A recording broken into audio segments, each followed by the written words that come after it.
You're watching News Central now on News Central Television. I am Dakbo Adigboye. The top stories at this hour. Former Nigerian leaders Jonathan Abdulsalami to be honored democracy champions. Securities and Exchange Commission to meet foreign local crypto exchanges, others on Monday. Hamas negotiators arrive Egypt for Israel-Gaza truce talks. Details in a moment. News Central now at this hour begins in Nigeria, where the government has announced the addition of 625 megawatts of power to the national grid, increasing the grid's wheeling capacity to 4,800 megawatts. Now, this was disclosed by the Special Advisor, Strategic Communications to the Minister of Power, Bolaji Tunji, in Abuja.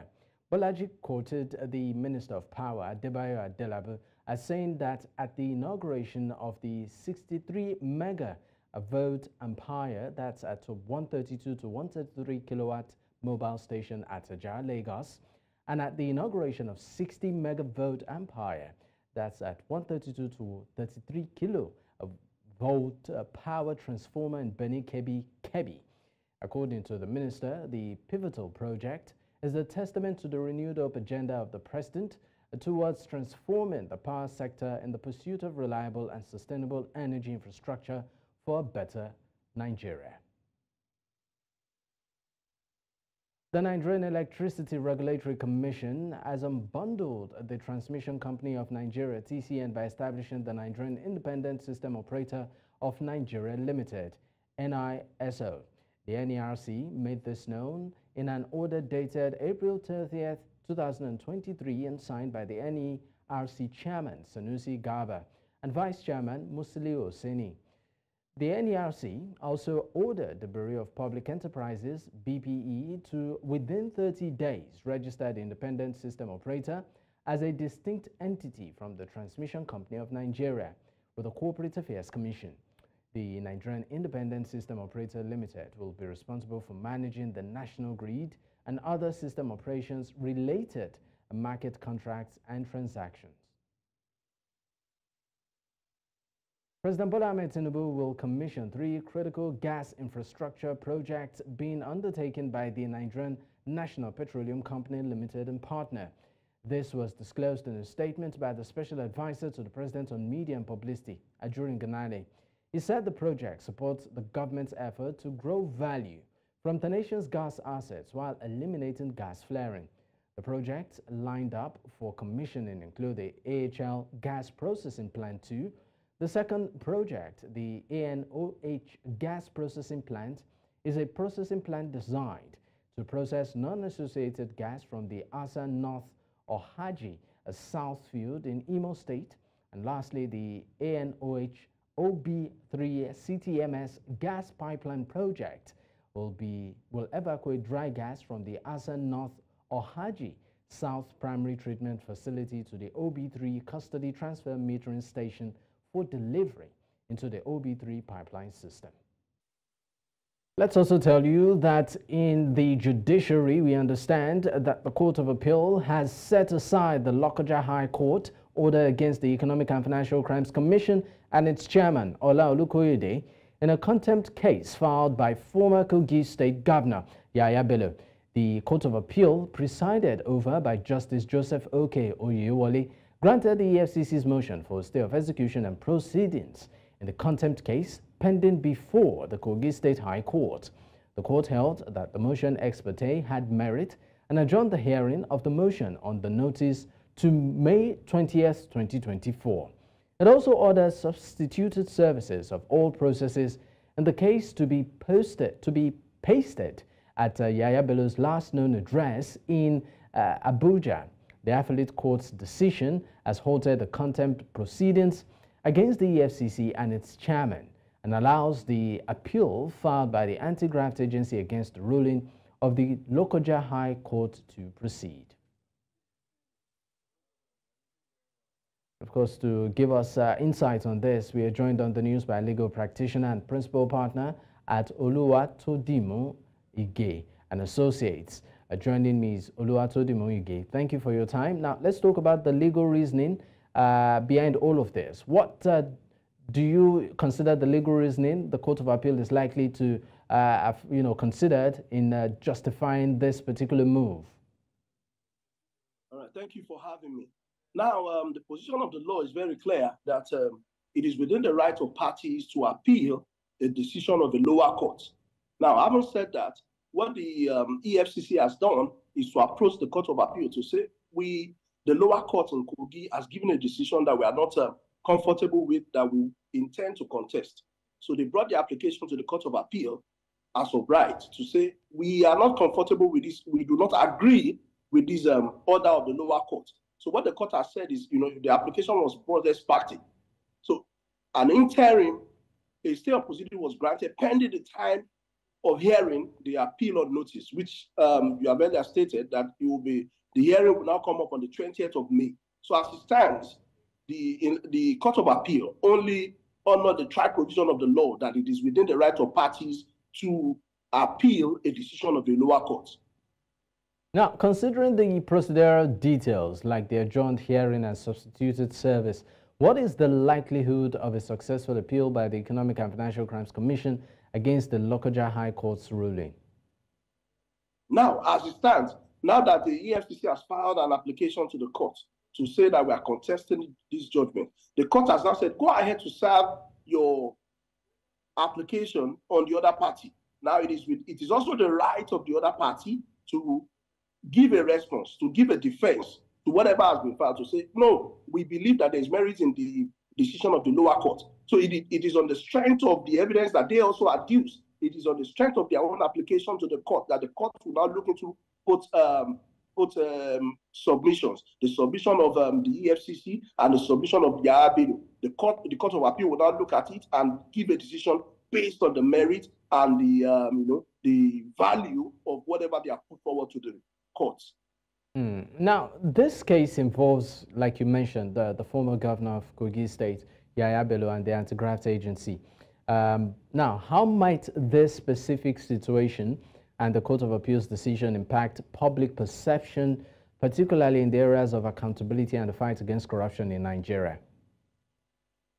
Now, the truth of it is that, it's quite unfortunate. Well, it is also not as much as I say that it's unfortunate. It is also the right of parties. When the matter is brought to court, it is within the right of parties to contest whatever, because like we say, it is rightly enshrined in our constitution that parties are entitled to fair hearing. It is an essential part of our constitution that parties are entitled to fair hearing. Now, having said that, the courts should also bear in mind that justice must not just be done, but it must be seen to be done. And in a situation whereby the court is the last resort of the common man, the court is the last hope of everyone. If we go to court, we expect that we get justice. So the Court of Appeal must ensure that justice must be done, and not just be done, but be seen to have been done. Now, beyond this case, what broader trends does this situation highlight regarding potential conflicts between state high courts and the federal anti-graft agencies in pursuing corruption investigations? And also just, joined to this, does this look like a long judicial journey between the governor and the agency? Well, as it stands, it is evident that it might be a long journey because, as corruption, they say that corruption fights back. And when it comes to our advocacy system, our litigation, the processes can be long-term, considering you'll see that this is only a preliminary application. They have gone to the Court of Appeal. They would also, I'm sure that most likely one of the parties who intends to contest this might still get to the Supreme Court. After the court that makes a decision, this is just a stay of proceedings or contempt. We have not started trying the case on its merit. So, it's going to be a long drawn battle, except any of the parties concedes. All right. Thank you so much for your time on the news. Oluwatodimu Ige. Thank you very much. Thank you. All right. Now, in the meantime, the Anti-Graft Commission has assured the public that it will continue the alleged 70 billion naira corruption case against the Minister of State for Defense, that's Bello Matawalle, during his tenure as the governor of Zamfara State from 2009 to 2023. The acting director of public affairs of the Economic and Financial Crimes Commission said this while addressing protesters under the aegis of the APC Akida Forum, who were at the commission's headquarters in Abuja on Friday to demand the reopening of the pending case. The official told the protesters that once the EFCC opened an investigation, it would not be closed, and assured them that their demand would be looked into. Let's now tell you that the Federal High Court sitting in Warri, Delta State, has heard the 3 suits filed by the people of Okwama community in Ewu-Robo Kingdom, Ueli South local government area of the state, against the federal government, the Nigerian Army, the Delta State government, and the State Police Command over the killing of 17 Army officers in Okwama community by yet-to-be-identified persons and wanton destruction of property.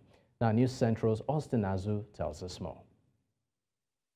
The sad incidents of March 14, where 17 soldiers were ambushed and killed at the riverbank of Okwama community, Delta State, was triggered by military reprisal attacks that raced down the community.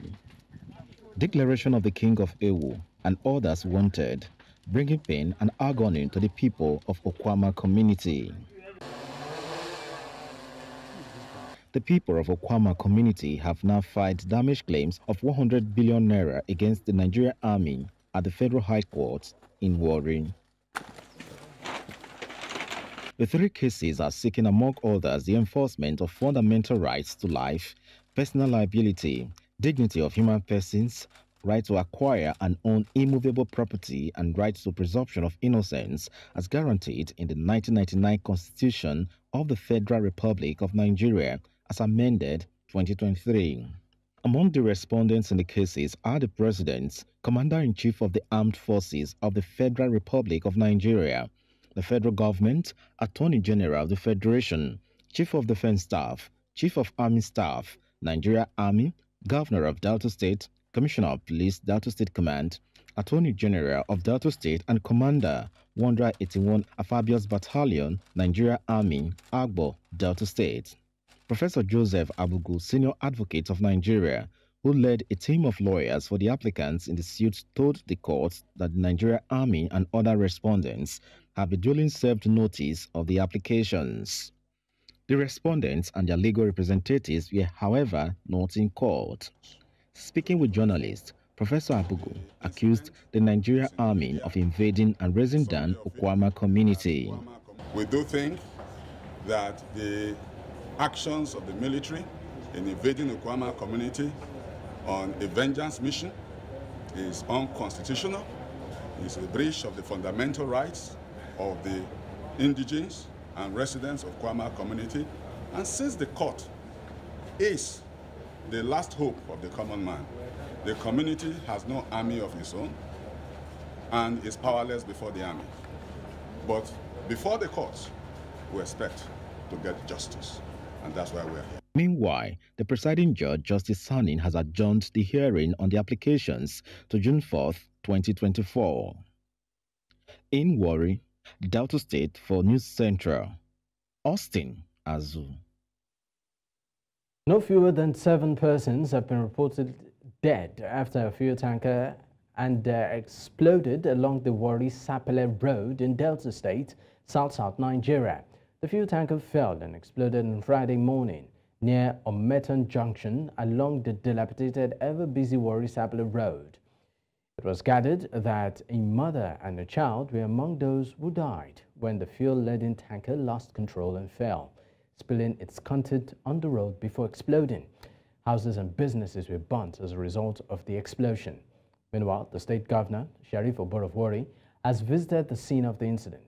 This incident is coming exactly a week after the tanker explosion in Rivers State had killed many, destroyed property worth millions of naira.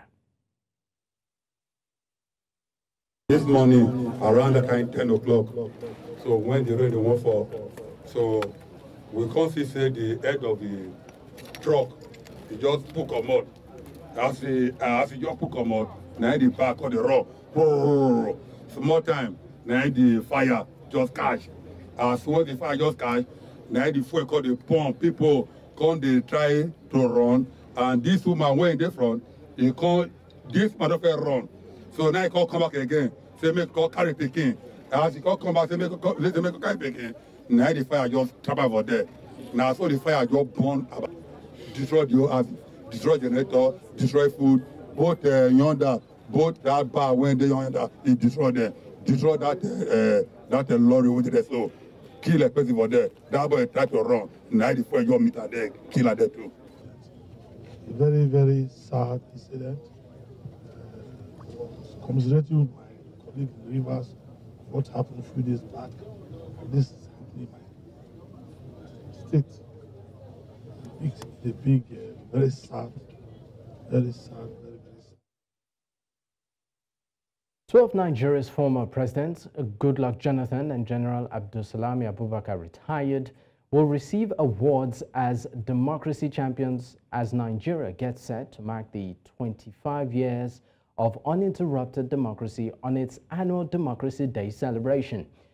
The event will be holding at the Songs of Nigeria Festival, organized by arts and culture enthusiasts in collaboration with several key government agencies and international development partners, including Nigeria's Ministry of Information, Nigeria's Ministry of Culture, UNESCO, the Performing Musicians Association of Nigeria, amongst others. Organizers of the festival says it aims to celebrate the nation's rich cultural heritage using arts, music, and culture to deepen the nation's democracy. We may not exactly be where we would have loved to be, but 25 years of uninterrupted democracy is not only something to cheer about, but a milestone that is worth celebrating, with a view to consolidating a government of the people, for the people, and by the people in our nation. This year's edition of Songs of Nigeria Festival, SONIFEST, has been dedicated to the commemoration of Nigeria's democracy at 25 and has as its theme, Celebrating Nigeria's Democracy at 25. It is for the same reason also that we have elected to rally the nation's art and culture community, as well as our vibrant democracy constituency, to celebrate Nigeria's unprecedented quarter of a century unbroken democracy. All in all, this year's edition of SONIFEST is a modest contribution to the nation's art and culture constituency. Under our auspices towards effective integration of our 25-year-old democracy into Nigeria's rich culture, and at the same time, using her cultural heritage to deepen democracy in our land. Let's go on a quick break. When we return, we have more stories. Stay with us. Now let's move to health matters. The Nigerian Red Cross Society has called the federal government and the well-spirited individuals to continue to support efforts aimed at providing humanitarian aid to the poor and vulnerable.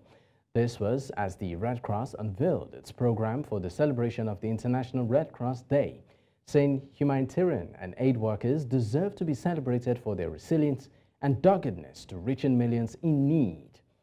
Now, News Central's Amadine Uyi tells us more. With changing weather patterns, visible effects of climate change, and millions who continue to be displaced by wars and conflicts, experts say humanitarian aid workers have their work already cut out.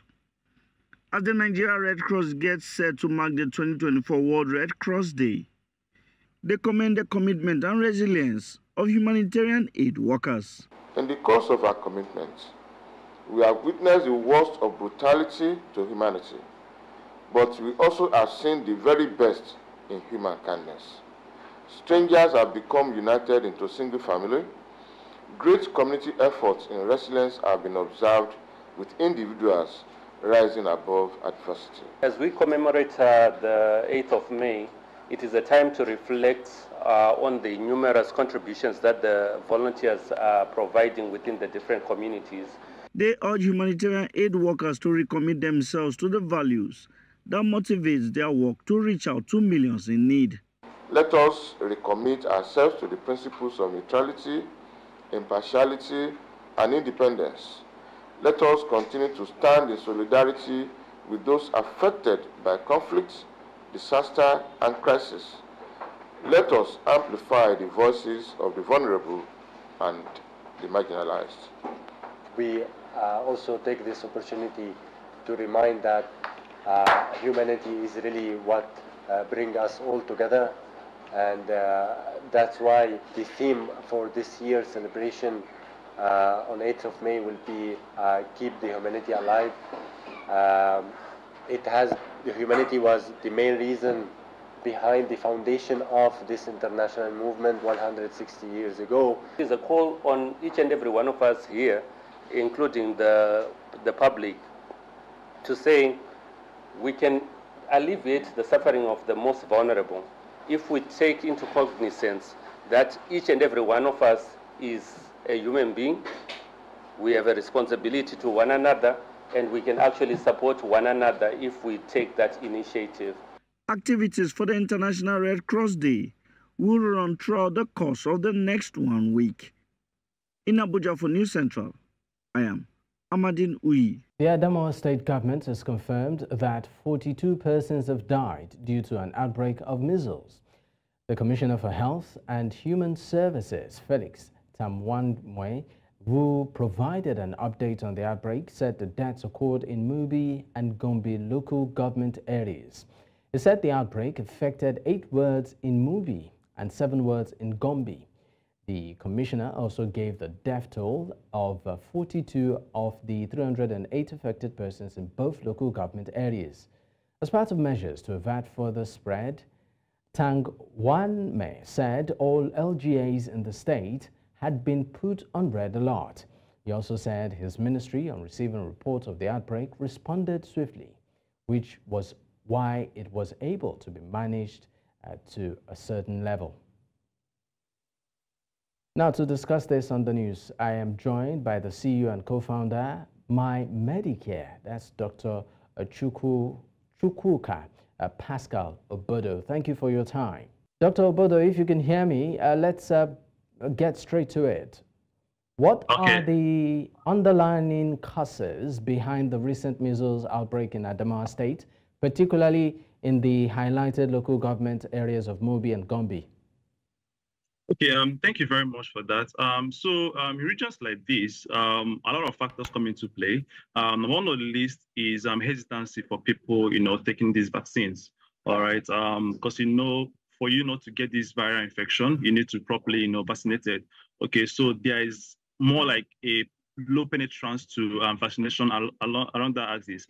And also you can, talk about, people moving from one place to another as a result of the Boko Haram, insurgency. That has really, contributed to, having a lot of people, within a crowded region.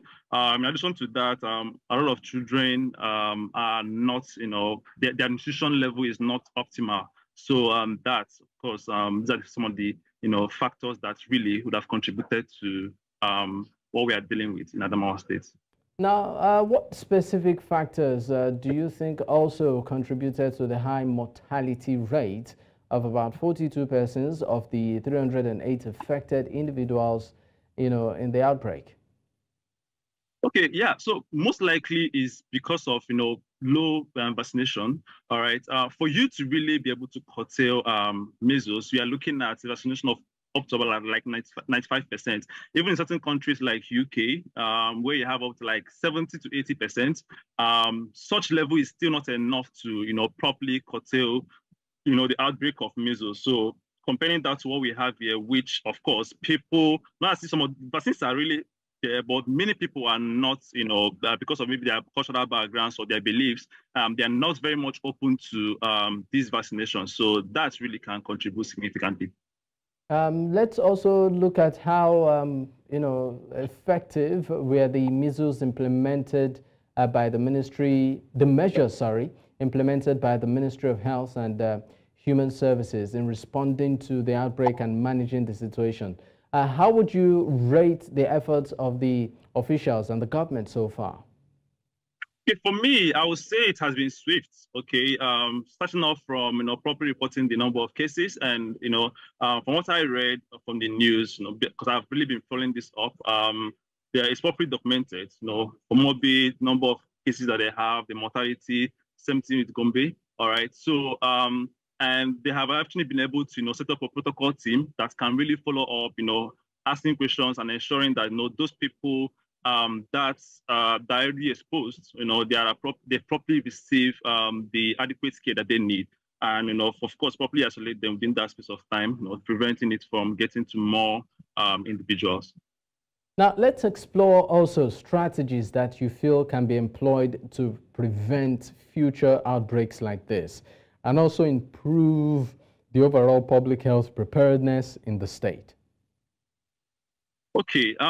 Well, so number one on the list is vaccination campaigns. All right. We need to, a lot of effort needs to be in place, by the government, teaching people about the need for, for them to really know more about measles, all right, and how this can really be prevented, okay? And of course, when you're talking about this, you have to relate to them at the level at which they very much understand, okay? Because, and this will really require collaborative efforts from, religious leaders that a lot of people on this axis will be a lot more willing to, listen to. Other things is, other things are, to ensure that the health facilities are properly, they have what they need to be able to manage cases like this. Because if they're not properly managed, that means even the healthcare professionals that are giving these services or, help rendering care to these individuals that are already affected can also, get infection and further spread it. Of course, other things, I've mentioned earlier, but I still have to stress it again, is community education. People need to learn. People need to properly educate that, getting these vaccinations can very much help. From 2000 to date, we've been able to, prevent about 50 million deaths from measles, which of course is very significant. So you can imagine 50 million people dying within that like 2 decades, and 50 million people being prevented from deaths, all right, within 20 decades. Between 2 decades rather, and it's because of the vaccine that's been put in place. So that's it. All right, Dr. Pascal, once again, thank you for your time on the news. You're welcome. My pleasure. Thank you. All right. Bye. Bye. Now, Nigeria's federal government has received a final report of its Inter-Ministerial Investigative Committee on degree racketeering within and outside the country. Nigeria's Minister of Education, while receiving the report in Abuja, assured the government will sanitize the nation's educational sector, especially areas identified by the report. Now, News Central's Idang Joseph tells us more. The report has been much awaited by the Ministry of Education, following outcry of certificate racketeering by universities in and outside the country. In December of 2023, there was an investigative report by a Nigerian journalist that revealed how he obtained a university degree within 6 weeks, and that prompted the federal government to inaugurate a committee to investigate the saga. After 16 weeks, the committee has concluded work and submitted its findings. The so-called University of Interest, where the journalist supposed to have gotten his degree in the ESGT. The building where we visited, Honorable Minister, it's anything but a university. It was maybe a 5 or 6 bedroom bungalow. There was not a single computer in the whole building. They were teaching computer science. The committee also raised concerns over the suspected involvement of some federal officials in the evaluation of suspected graduate names submitted by an agent of the university from Benin. We asked the people who collect money on behalf of the ministry for evaluation. They also said that the list has not passed through their own desk, and so no money was paid. So it was very obvious to us that some people are running a parallel system, a parallel evaluation system in the ministry. The committee also called for more supervision of university part-time and sandwich programs, and also the digitalization of the education sector. The Minister of Education, while receiving the report, expressed commitment to ensure the implementation of the findings. Go into the details of it as a ministry and then take decisions on matters that ministry can take decisions on. Those that have to go further will pass it further. The Minister of Education assured that no stone will be left unturned in sanitizing the education sector. In Abuja for News Central, I am Idonk Joseph. Women with disabilities in Nigeria have raised an alarm over the impact of climate change on persons with special needs in the country. Some of them, while converging on the nation's capital, Abuja, for training on climate change at the instance of the Network of Women with Disabilities, says the changing weather pattern have further worsened their conditions. Now, News Central's Marvelous Obomanu completes the report.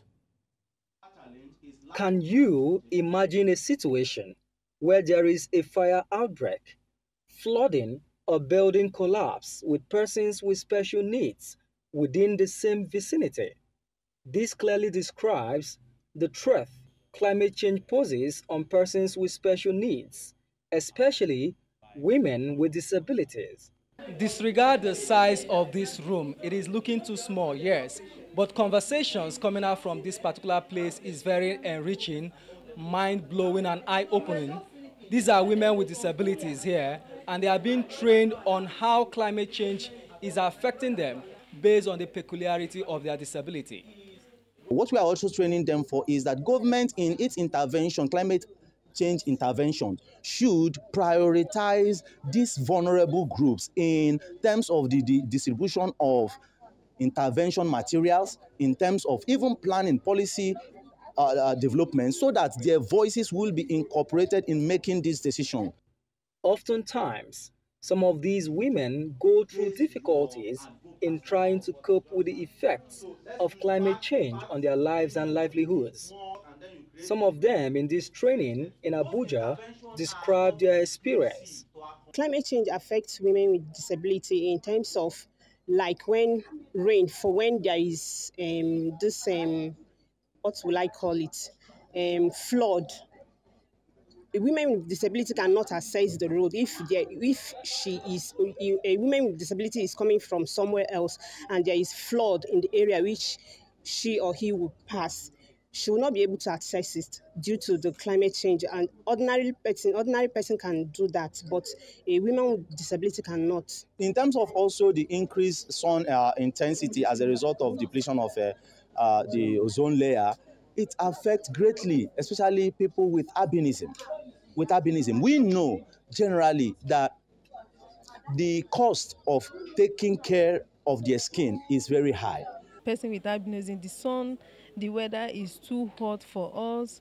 We can't go out and do anything to get our daily needs or source of living.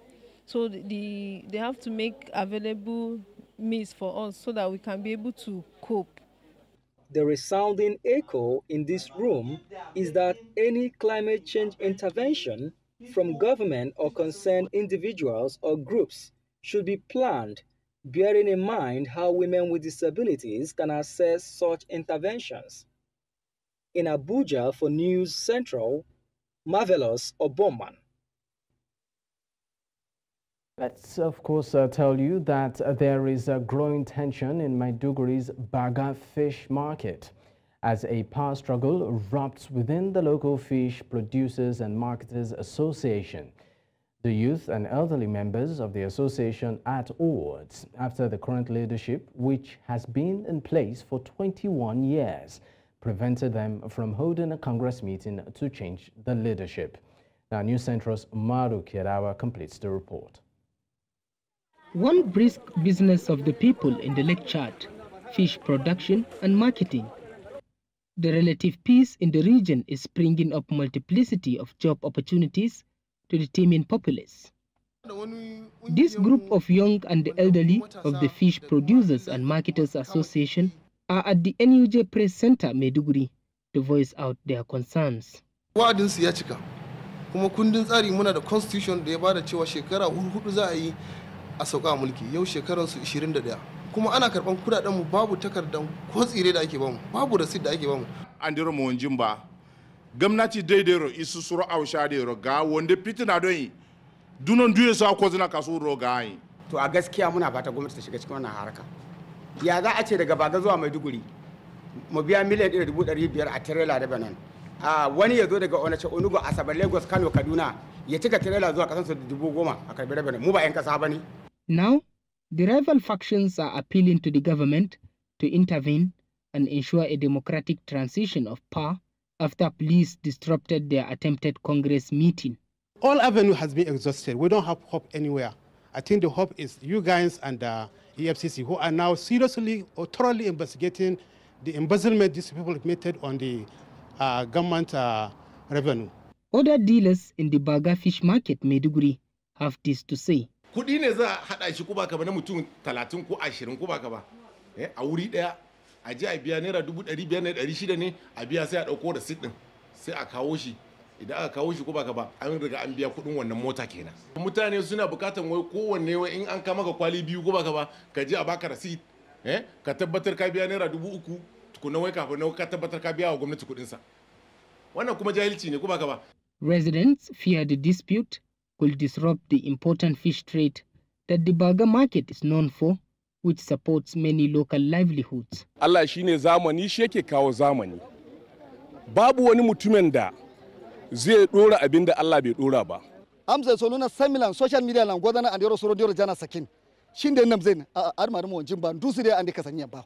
Resolving the leadership crisis through inclusive and lawful means is crucial for maintaining stability and livelihoods in the community. In Maiduguri for News Central, Umori Kirawa. We'll go on a quick break. When we return, we have more stories. Stay with us.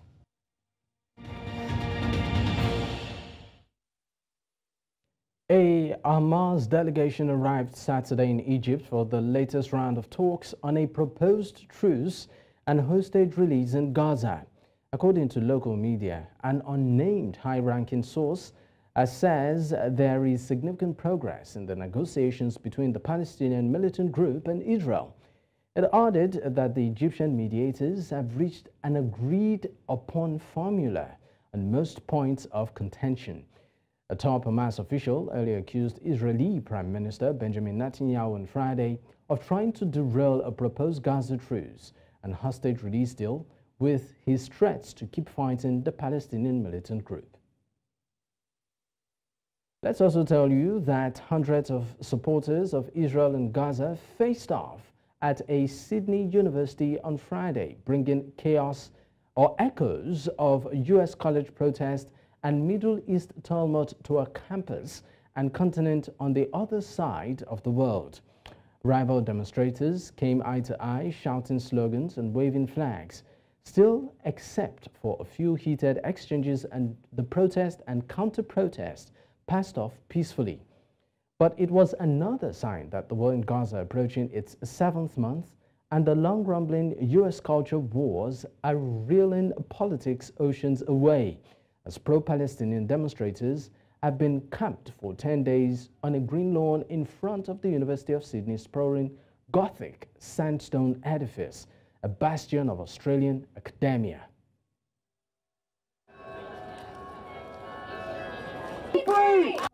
I don't think that this movement makes Jews unsafe. I, as a Jew, do not feel unsafe marching in rallies or hanging out here. I think that making us feel unsafe is part of Israel's agenda. It's not a reflection of the reality on the ground. For us, Columbia was first an inspiration and then a warning, an inspiration for us to set up our own camp, for us to continue to build our movement on this university, to demand our university's own divestment from Israel and cutting ties with Israeli genocide. But also now a warning that the government is willing to use quite lethal, brutal force in order to push down Palestinian protesters. Seeing what's happening in the US.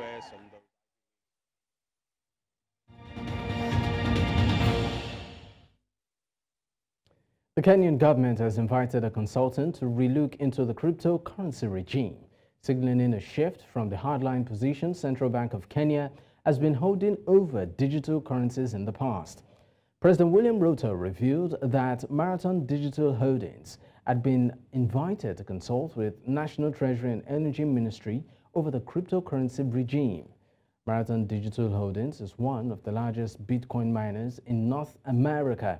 The company converts energy into economic value by processing Bitcoin transactions, creating newly minted Bitcoin, and keeping Bitcoins distributed ledger up to date.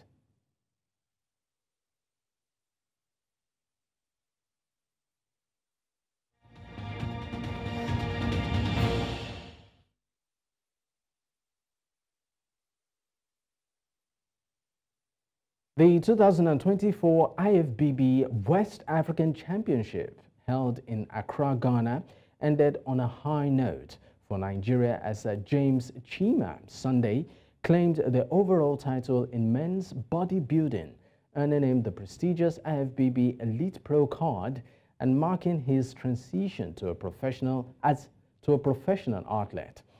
Now, at just 22 years, James has brought immense pride and joy to Nigeria, showcasing the capability and resilience of a homegrown talent on the international stage.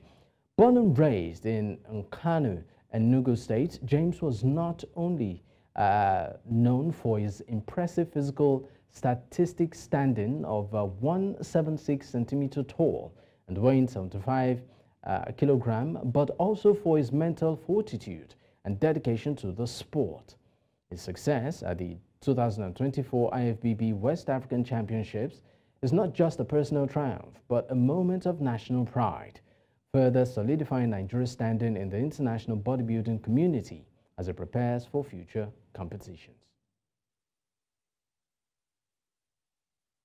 Still in the world of sports, the Golden Eaglets are again literally racing against time to present a team for a successful defense of the WAFU B Under-17 Championship after more than half the first team failed the mandatory MRI age test.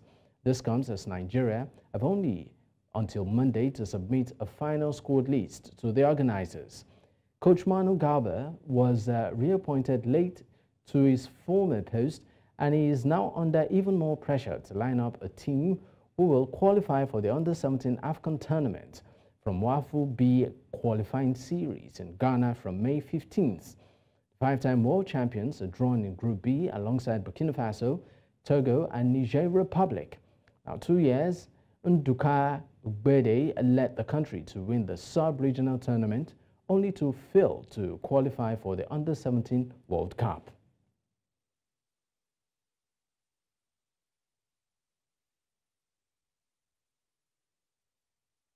And that's a wrap on the news at this time. But before we go, another look at some of our top stories.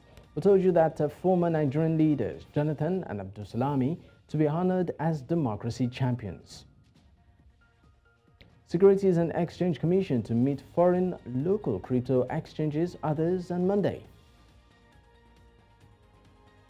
And finally, we also told you that Hamas negotiators arrive Egypt for Israel-Gaza truce talks. Don't forget to send in your eyewitness report to the WhatsApp number on the screen. You can also follow us on social media. We are at News Central TV. You can watch us live across these platforms: DSTV channel 422, StarTimes channel 274, Avo TV, and YouTube. Many thanks for watching. I am Dakbo at Digboy. Bye for now.